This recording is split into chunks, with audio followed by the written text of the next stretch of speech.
Ẹ káàbọ̀ sórí Tiwantiwa Hood TV níbi tá a ti mú múfì wá fún yín ní ọlọ́kan òjọ̀kan láti fẹ́ dá yín lára yá. Ká tó tẹ̀síwájú ẹ má gbàgbé àti comment, ẹ like, ẹ share, kẹ́ subscribe, kẹ́ dẹ̀ turn on notification yín. Múfì ó kọjá òfin òun la ní ká mú wá fún yín. Ẹ̀yin tẹ́ bá ti wo eré yìí Ọlọ́run you are in a long ten. Torí múfì yìí ó dá lé lórí ọ̀gá ọ̀dájú tẹ́pọ̀ gbọmọṣẹ́ ẹ̀ ló ń bá sùn tó ń fún lóyún tó ń ṣẹ́yún fún. Títí tí ọwọ́ pálábá rẹ̀ fi ségi, ó wá fi tiẹ̀ ó fi kó bá àwọn aláìṣẹ̀. Ṣebí wọ́n ní tí ẹlẹ́ṣẹ̀ bá ń jìyà ńgbà mí olódodo á máa jẹ ńbẹ̀. Ẹ láti lọ wo eré yìí tá a pè ní ó kọjá òfin. Kẹ́ wá padà wá sí comment section wa, ẹ jẹ́ ká mọ ẹni tẹ́ ẹ nífẹ̀ẹ́ sí jù. Ẹ jẹ́ ká mọ òṣèré tó deliver láìṣẹ̀ dáadáa. Ẹ jẹ́ ká mọ òṣèré tẹ́yin nífẹ̀ẹ́ sí jù. Àti pé kí lẹ̀yin rò pé ó máa ṣẹlẹ̀ nínú apá kejì.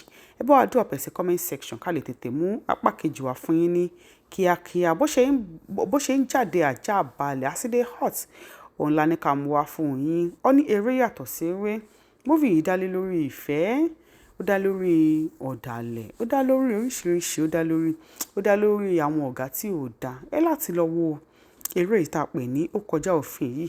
Kẹ́ wá sí comment section wa, kẹ́ wá drop comment yín. Kẹ́ lè láǹfààní àti jẹ giveaway lórí ìkànnì nígbà tásìkò bá tó. Ẹ má gbàgbé o, ẹ bá wa tẹ subscribe button, ẹ comment, ẹ like, ẹ share. A ní rí jù báyìí lọ, ó dìgbà.